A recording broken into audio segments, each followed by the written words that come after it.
Pada waktu itu kan kebetulan pas corona juga ya, pas covid, jadi orang membatasi untuk keluar rumah, terus kemudian low touch juga, dia tidak mau bersentuhan dengan orang, intinya pokoknya jaga jarak semuanya. Nah itu kita melihat bahwa itu menjadi salah satu peluang buat kami ya, makanya di tahun 2020 itu omset kami mengalami kenaikan sampai 10 kali lipat gitu ya. Yang dulu omsetnya cuma berapa Bun sebulan gitu? 5 juta. 5 jutaan ya, gitu kan, sekarang sudah 60. Sudah 60 jutaan.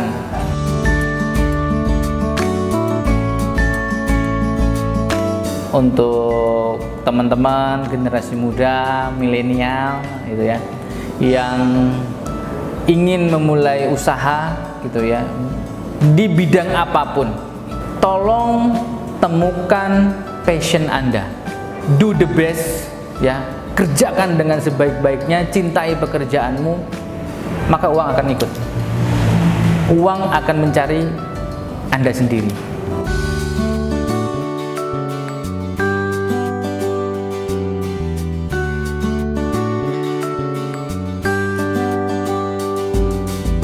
Dalam kita membangun usaha Bronso itu, sebetulnya kami memiliki tujuan atau filosofi yang memang ingin kami terapkan terus gitu ya.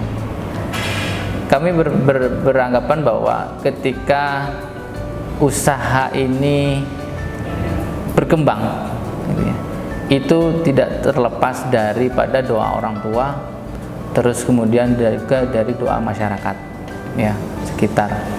Dan oleh karena itu kami ingin memberikan feedback bahwa usaha ini harus bisa membawa berkah untuk umat gitu ya. Jadi kita ada acara rutin bagaimana intinya usaha ini bisa membawa berkah untuk semua gitu loh ya.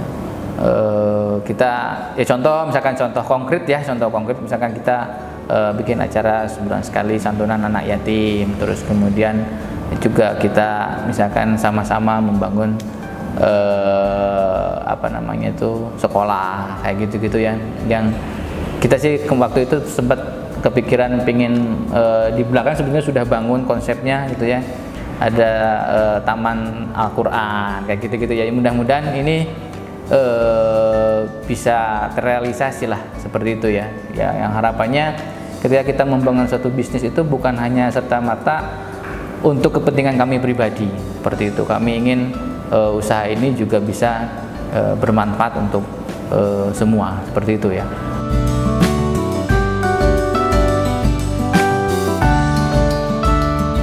Assalamualaikum warahmatullahi wabarakatuh. Perkenalkan, nama saya Heri Herpens ya, dan ini istri saya, Ratna. Ratna. Kami adalah founder dan owner dari Brown Sugar ya, brand image dari produk kami. Terus untuk hari ini saya mau mencoba sharing atau berbagi cerita lah ya. Sejak kapan sih Bronso ini dirintis gitu ya. Perlu diketahui dulu bahwa Bronso itu bukan usaha pertama kami ya, bukan usaha pertama kami. Saya dulu beserta istri, kebetulan saya bukan asli Blitar, yang asli Blitar istri saya. Itu tahun 2010 ya, 2010 itu kita pulang dari Jakarta ke Blitar gitu aja. Di tahun-tahun itu karena istri saya melahirkan anak pertama gitu ya, ceritanya gitu. Terus tahun itu kita mau mencoba usaha gitu ya. Yang pertama itu dulu bikin apa Bun? Roti ya. Roti isi daging ayam gitu ya. Iya. Gitu, roti isi daging ayam gitu loh. Kita karena di belakang itu memang ibu mertua kami itu punya peternakan ayam gitu yang cukup banyak. Setiap bulan itu ketika panen itu kok banyak ayam sisa gitu ya. Terus kita pikir bikin apa ya gitu kan ya. Ternyata coba deh iseng-iseng bikin roti isi ayam gitu ya, digoreng gitu kan ya. Istri saya yang masak gitu kan ya. Kita produksi setiap hari waktu itu jam 11 malam sampai jam 2 pagi ya. Jam 2 pagi selesai masak, kita packing. Terus kemudian saya pakai motor ibunya jam 2 pagi ke pasar-pasar pagi tuh. Yang di sana kalau di Blitar itu kan ada yang disebut dengan bakul etek ya. Gitu ya. Jadi saya bawa termos gitu di depan pakai motor Yamaha Vega kalau nggak salah dulu gitu ya. Itu keliling ke pasar-pasar tuh jam 2 pagi gitu ya. Jam 2 pagi ya, awalnya seperti itu. Kita mencoba untuk usaha. Ya, terus alhamdulillah ya gagal gitu loh. Ya alhamdulillah gagal karena ya kita belum tahu, saya waktu itu juga baru datang dari Jakarta ke sini, terus kemudian tidak bisa berbahasa Jawa dengan lancar. Akhirnya itu menjadi kendala komunikasi buat kita gitu ya. Terus kemudian ya kita tidak berhenti sampai di situ aja, kita banyak mencoba berbagai jenis usaha gitu, dan ya mulai coba gagal, mungkin lebih dari 10 kali kayaknya ibunya, lebih dari 10 kali lah kita coba membuat satu usaha. Dan pada akhirnya di tahun 2019 ya, di tahun 2019 kita mencoba memperbaiki lah gitu ya, belajar dari kegagalan-kegagalan sebelumnya, bahwa kita kalau mau memulai suatu usaha itu ternyata harus kita pelajari dulu gitu ya. Apa sih market kita, siapa gitu ya, laki atau perempuan, umurnya berapa, terus produk ini itu istilahnya kalau market size-nya itu sebesar apa, seperti itu ya waktu itu. Akhirnya kita mencoba berpikir, kalau produk olahan coklat ini kok sepertinya market size-nya atau peminatnya itu banyak gitu ya. Baik itu anak-anak sampai orang tua yang tidak punya penyakit diabetes mungkin gitu ya, masih mau lah gitu makan coklat gitu ya. Laki perempuan juga sama seperti itu ya. Nah, terus kemudian tahun 2019 kita mencoba membuat satu produk brownies gitu ya. Dulu berapa Bun? Modalnya berapa Bun? Modalnya kurang lebih 2 juta. 2 jutaan? Ya kurang lebih 2 jutaan lah. Ya kurang lebih 2 jutaan. Kita coba beli bahannya waktu itu ya, terus beli peralatan. Apa itu buat ngukus? Kelakat. Oh, kelakat ya. Kelakat 1 kalau nggak salah ya, kompor kayak seadanya, dan itu produksinya di rumah. Ya, masih di rumah ya, Bun. Tahun 2019 dengan modal kita cuma 2 juta rupiah, kita mencoba beli peralatan seadanya dan bahan seadanya. Terus kemudian istri saya bikin ya sampel gitu ya. Bikin sampel, terus kemudian saya bawa ke kantor tuh. Saya bawa ke kantor, ke teman-teman kerjaan, saya bagikan tuh. Ternyata responnya cukup bagus ya. Akhirnya waktu itu kita bikin harga berapa Bun? Awal banget. 19.000 atau 17.000? Salah iya. Harga browniesnya itu? Iya, 19. Kisaran 19.000 harga brownies waktu itu, gede banget gitu ya, harga brownies harganya 19.000 gitu loh. Kan ya wow banget kalau menurut saya di saat harga brownies coklat itu udah kisaran harga 30 sampai 40.000, kita buat yang harganya 17.000 kalau nggak salah waktu itu ibunya, nggak salah 17.000. Ya.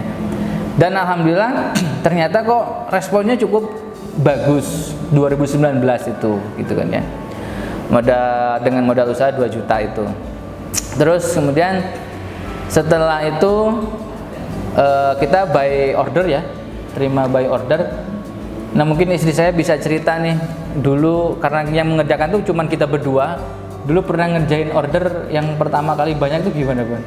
Ya sampai bikin sendiri, terus sampai ya malam nggak tidur, terus emang nggak ada yang bantuin gitu, jadi kita berdua yang buat.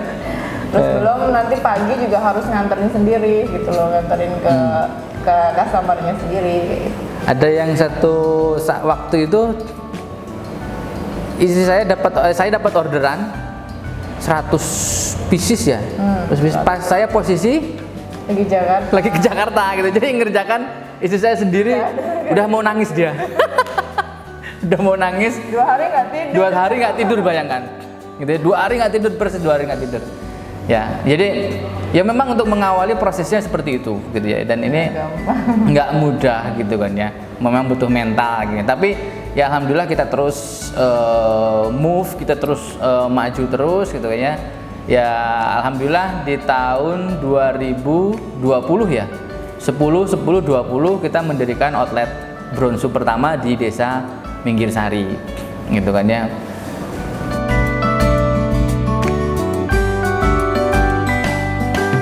Banyak yang bertanya kenapa kok kita berani ya memulai usaha waktu itu sudah mulai masuk ke pandemi ya. Mulai masuk ke pandemi, terus kemudian secara letak geografis juga ya jaraknya kurang lebih hampir 5 km lebih ya ke kota gitu kan ya. Dan relatif trafficnya sangat sepi ya di outlet sini itu gitu ya. Itu tantangan buat kami. Tapi justru bertepatan dengan kondisi pandemi itu karakteristik customer itu memang sudah berubah. Kalau dulu orang mau beli itu harus datang ke outlet. Pada tahun 2020 itu perubahan karakteristik customer itu berubah. Lebih ingin, ya kan semuanya berada dalam genggaman gitu loh. Pada waktu itu kan kebetulan pas corona juga ya, pas covid, jadi orang membatasi untuk keluar rumah, terus kemudian low touch juga, dia tidak mau bersentuhan dengan orang, intinya pokoknya jaga jarak semuanya. Nah itu kita melihat bahwa itu menjadi salah satu peluang buat kami ya, makanya di tahun 2020 itu omset kami mengalami kenaikan sampai 10 kali lipat gitu ya. Yang dulu omsetnya cuma berapa pun sebulan gitu? 5 juta. 5 jutaan ya, gitu kan. Sekarang sudah 60. Sudah 60 jutaan. Gitu ya. Sudah 60 jutaan. Ya proses ini memang tidak gampang. Ya tidak gampang dan jadi saya menggunakan strategi ya bagaimana caranya melihat peluang bahwa pandemi ini harus bisa bergerak. Intinya seperti itu pada waktu itu ya tahun 2020. Kemudian ya alhamdulillah sampai dengan hari ini kita bisa minimal bisa survive, dan alhamdulillah tanggal kemarin juga kita sudah buka cabang lagi yang kedua ya di Kota Blitar. Next tahun ini juga kita ada insya Allah gitu ya, kita buka yang ketiga ya Bun ya, mudah-mudahan di daerah Kediri ya bisa terrealisasi seperti itu.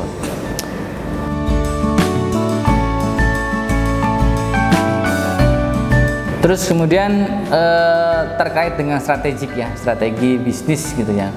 Saya untuk 2 tahun terakhir ini kita coba terapkan strategi 3G ya gitu ya. Yang pertama itu adalah go digital, yaitu yang menjadi faktor kami mengalami kenaikan omset gitu ya yang cukup signifikan karena kita bergerak di digital gitu ya, dengan kita pertama ya membuat akun Instagram _Blitar ya, terus kemudian Facebooknya Bronsu, terus kemudian kita buka di Grab juga dapur Bronsu, terus kemudian terakhir kami bikin website bronsugar.id. Karena kami berpikir bahwa sekarang ini marketnya ada di situ gitu loh, ada di dunia maya lah gitu ya. Makanya kami coba besarkan brand kami di media sosial gitu ya, di sosial media seperti itu. Terus kemudian yang keduanya adalah Go SDGs ya, atau Sustainable Development Goal, bahwa ketika saya berdua dengan istri saya menerapkan visi misi bahwa Bronsu ini tidak boleh berhenti hanya sampai di sini gitu loh. Tidak cukup hanya punya satu outlet ya. Jadi bagaimana caranya semuanya ini harus berkesinambungan. Kita punya misi ke depan ini Bronsu harus bisa go nasional gitu loh. Ya tidak hanya ada di Blitar, tapi harus ada di Jawa Timur, harus ada di seluruh Indonesia. Itu yang menjadi visi misi kami. Kita punya jaringan network yang luas seperti itu ya, baik itu dengan sistem cabang atau outlet resmi ataupun dengan sistem kemitraan ataupun franchise seperti itu ya. Terus kemudian go formal itu kami pasti semua produk itu ya harus mempunyai legalnya, jadi semua perizinan, semua legal yang ada kaitannya dengan F&B, food and beverage ya harus kita lengkapi ya, izin-izin seperti brand izin merek ya, terus kemudian PIRT dan lain sebagainya, halal dan lain sebagainya seperti itu. Ya kemungkinan itu loh salah satu strategik yang kita buat ya, dan alhamdulillah bisa mengantarkan kami ke posisi sekarang ini. Namun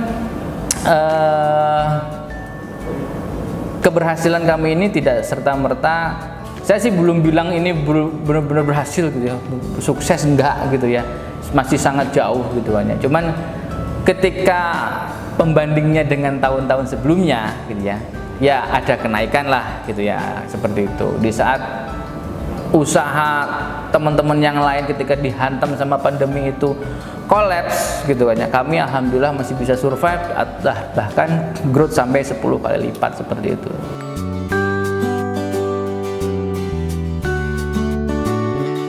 Di tahun 2021 itu ya, di tahun 2021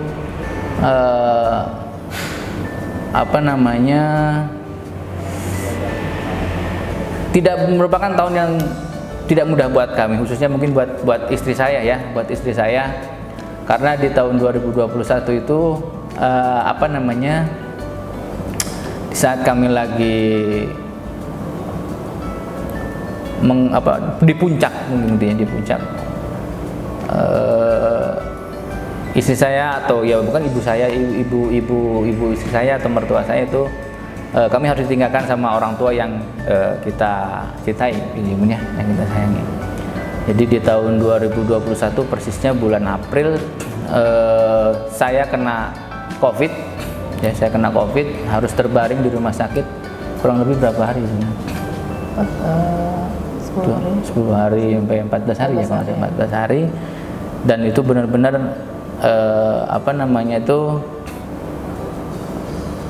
kami tidak bisa bergerak. Ketika saya di rumah sakit, kami sekeluarga, istri saya sama anak saya juga diisolasi, karena waktu itu kan memang musimnya lagi isolasi mandiri. Ibu kami harus masuk rumah sakit, dan tepat di tanggal saya berulang tahun, tanggal 3 Mei 2021, ibu kami tercinta harus pulang ya, berpulang ke rahmatullah, kasih Allah, yaitu mungkin buat kami berdua adalah kondisi berat gitu ya, kondisi berat atau cobaan yang memang sangat berat buat kami. Saya di rumah sakit, ibu saya juga meninggal, istri saya di rumah sendiri ya, dengan anak-anak gitu kan ya. Outlet waktu itu tutup sementara ya, dan praktis tidak ada pemasukan sama sekali ya. Tapi kita juga tetap harus bayar gaji karyawan gitu ya, semuanya jalan gitu ya. Waktu itu pas puasa juga ya, mau lebaran juga kita harus mengeluarkan THR. Ya kita dengan kondisi seperti itu masih harus, saya bilang, Bun, kita harus tetap survive gitu ya. Berat memang gitu, kita nggak ada uang sama sekali gitu ya, habis semuanya kepake untuk menghadapi kondisi itu gitu kan ya. Tapi kita harus tetap jalan terus gitu ya. Ya alhamdulillah Allah masih memberikan jalan ya buat kita. Ya kita akhirnya bisa melewati masa-masa itu gitu kan ya. Ya jadi memang untuk memulai atau usaha itu memang nggak bisa lurus aja gitu ya, nggak bisa gampang aja gitu ya, pasti ada aja lah gitu ya cobaannya itu. Jadi kalau misalkan orang berpikir bahwa membangun suatu usaha itu, wah kayaknya kok gampang ya gitu. Sekarang Bronsu kok besar ya karyawannya, sekarang sudah banyak, buka cabang dan lain sebagainya gitu ya. Mereka nggak ngerti kalau kita ini jarang tidur gitu ya. Kalau karyawan kan enak, masuk pagi jam 8 ya, jam 4 pulang selesai kan. Ada kalau kita kan nggak bisa kayak gitu, selesai nggak selesai kalau karyawan pulang. Kalau kita kan nggak bisa, ya udah kita yang lanjutin sampai jam 12 malam, jam 2 malam pagi gitu ya. Jadi kondisi itu yang mungkin banyak orang yang tidak tahu bahwa memang untuk membangun suatu usaha itu ya butuh perjuangan lah istilahnya gitu ya, butuh kerja keras, butuh ketelatenan, kesabaran terutama gitu ya. Ya itu yang kita rasakan ya, yang kita rasakan mungkin masih banyak yang belum tahu seperti itu. Jadi perjuangannya memang luar biasa untuk membangun bisnis ini. Tantangan selanjutnya mungkin sekarang ini adalah ini udah selesai nih, muncul lagi nih masalah baru. Apa kira-kira? Harga bahan baku. Harga bahan naik semua. Sekarang ini fenomenanya, saya ini hampir setiap hari kadang berantem sama istri saya tuh, terus terang berantem ini harga gimana gitu loh ya. Bahan baku hampir semua ya, semua. Bahan baku itu hampir semua naik, telur naik, biasanya gula, apalagi Bu, coklat, tepung, semua naik. Tapi kita mau menaikkan harga produk juga susah ya, susah gitu kan ya, susah. Ya gitulah. Ya akhirnya otomatis ya sudah, kita kan margin kita yang memang berkurang ya, nggak ada masalah lah gitu. Yang mudah-mudahan suatu saat harga bahan bakunya bisa turun. Tapi ya nggak tahu juga ya khususnya. Ya mudah-mudahan kita masih bisa mencarikan solusinya lah untuk itu gitu ya.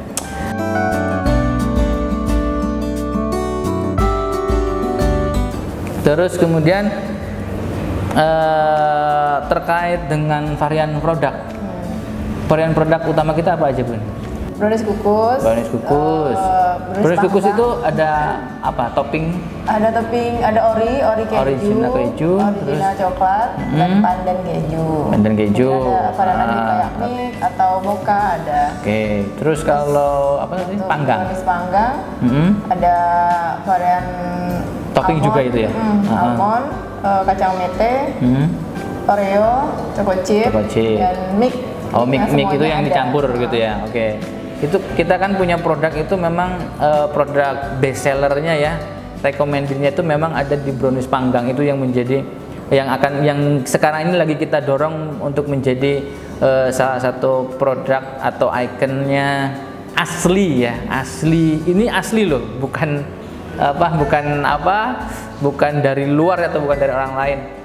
Ini asli dari Minggir Sari dan insya Allah sih kita pengennya dorong produk brownies panggang Bronsu ini menjadi ikonnya Minggir Sari dan Kabupaten Blitar seperti itu. Terus kemudian apa lagi? Keripik brownies. Terus dessert ya? Dessert box. Oke, dessert box itu yang lagi rame sekarang ya. Rasanya banyak banget ya? Banyak banget, dari coklat, matcha, red velvet, jeruk, semuanya ada. Ada lah ya, yang rasanya coklat-coklat, ada yang buah-buah kayak gitulah ya. Terus apa lagi? Brownies sudah, dessert sudah, keripik sudah, ada tambahannya mungkin kopi gitu ya, mungkin ya. Minumannya ada minuman ya kopi gitu ya, terus kemudian coklat Bronsu ya ada ya. Terus sekarang ada minuman kecil tuh buat anak-anak itu ya, harganya cuma 5 ribuan itu. Ada olahan susu ya, susunya sama jelly gitu ya. Terus kue tar ya. Kue tar. Nah, ini yang spesial juga dari Bronsu ini adalah kita bisa request kue tar ya. Ada yang karakter, ada yang Black Forest gitu ya Bun ya. Tapi dengan keinginan bisa. Sesuai dengan keinginan ya, sesuai ya. Itu apa lagi produknya Bun? Kue kering. Oh, kue kering. Kemarin pas lebaran tuh rame banget. Kasih kue kering sampai kita bener-bener mungkin parcel. Hampers, parcel ya banyak lah produknya ya. Nah, ke semua varian produk ini bisa didapatkan dan tentunya ready stock ya, ready stock kalau nggak pas sold out gitu ya.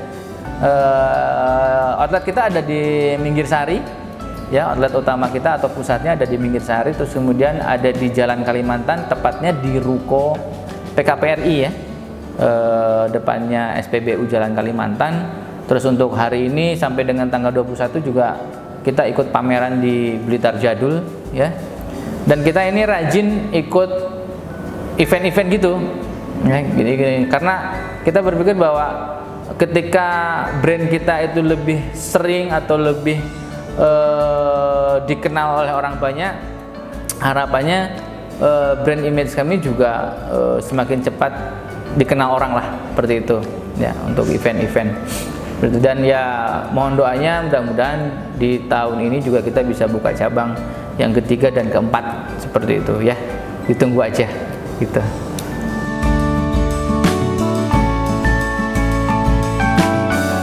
Untuk teman-teman generasi muda, milenial gitu ya, yang ingin memulai usaha gitu ya, di bidang apapun, temukan passion Anda, do the best ya, kerjakan dengan sebaik-baiknya, cintai pekerjaanmu, maka uang akan ikut. Uang akan mencari Anda sendiri. Mungkin itu aja ya Bun ya, yang bisa kita sharingkan, berbagi suka duka lah ya, suka duka cerita kami berdua dari memulai usaha dari nol gitu ya. Kita bukan langsung jadi bleng kayak gini jadi, enggak kita ini. Terus kemudian pasang surutnya tadi gitu kan ya. Ya mudah-mudahan ini bisa sedikit memberi inspirasi buat teman-teman ya, yang mau memulai usahanya atau bahkan mungkin sudah berusaha sekarang lagi di posisi sama kayak kemarin saya jatuh, atau bahkan mungkin ketika ada yang di posisi lagi di puncak gitu kan ya. Ya mudah-mudahan ini bisa menjadi inspirasi ya, sedikit lah gitu dari kami cerita tentang pendirian usaha Brown Sugar, seperti itu. Mungkin itu aja, sekian dari kami, mudah-mudahan bermanfaat. Wabillahi taufiq wal hidayah. Wassalamualaikum warahmatullahi wabarakatuh.